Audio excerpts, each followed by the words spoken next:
This is Too Sharp with ET, where we tell you the top two business news in details. Today, China cuts off a lifeline to India's high-value farming sector and holds back the critical machines for India's bullet train project. Also, our Indian markets rally strongly as oil prices cool and dollar weakens.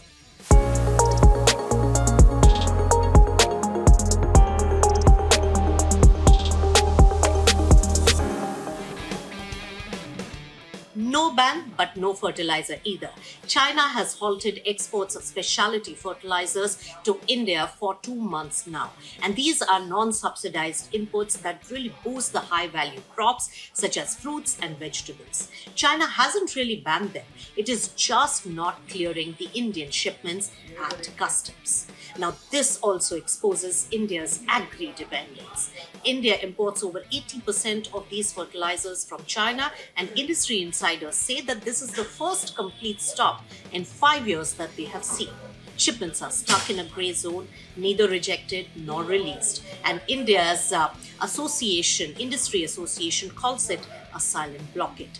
So what happens to the local production that we have? Well, it's still unviable because firms like Deepak Fertilizers, Nagarjuna, they operate in this space. However, due to low historical demand as well as a lack of technology in this area, India has no local manufacturing scale. Remember, India is a growing market. It imports 1.5 to 1.6 lakh tons of these fertilizers between June and December. Analysts now warn that delay now could hurt Kharif crop output. So China retaliates quietly. Beijing has also blocked other exports such as rare earths, hinting at potential trade retaliation. Experts attribute this to India's Galwan investment curbs and also remember the rising scrutiny of Chinese firms in India. In one more instance, bullet trains too are held back.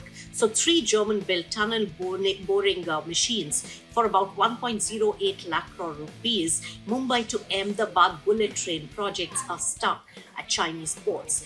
These are not getting clearances yet, despite the two being expected to reach India at the end of 2024. Not just delayed, but probably strategically blocked. These machines are manufactured by a German tunneling giant at its facility in Guangzhou, which is in China. China hasn't offered any explanation, so India's first undersea tunnel is at risk. And these machines are needed for a 21-kilometer underground section, including India's first 7-kilometer undersea rail tunnel under Thane Creek. Officials say that it may further jeopardize the timelines of these critical creek crossing and the projects. Officials also confirm that stakeholders are working through the diplomatic channels to really unlock this holdup.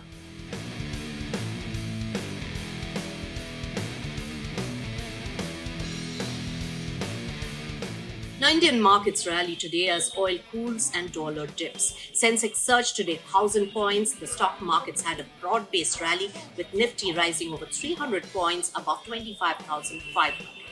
What's driving the rally? Weaker dollar. It falls 0.69% amidst concerns of central bank intervention. Traders now price in a higher chance of a Fed rate cut in July. Second is Middle East ceasefire. Markets cheered the easing tension after Iran and Israel declared a truce. Now, this leads to a third factor of oil price drop. Brent fell to $67.57. WTI also fell. It's a 17% drop from the 23rd June peak. So lower oil prices, good news for us as it eases our fiscal math and also helps rupee sentiment. In sector highlights, well, metals did well, over 2%. Nifty Financial Services rose and Bank Nifty was up 1%. Top gainers were like metal companies Tata Steel, JSW. With that, it's a wrap. I'm Nisha Poddar. Thanks so much for tuning in.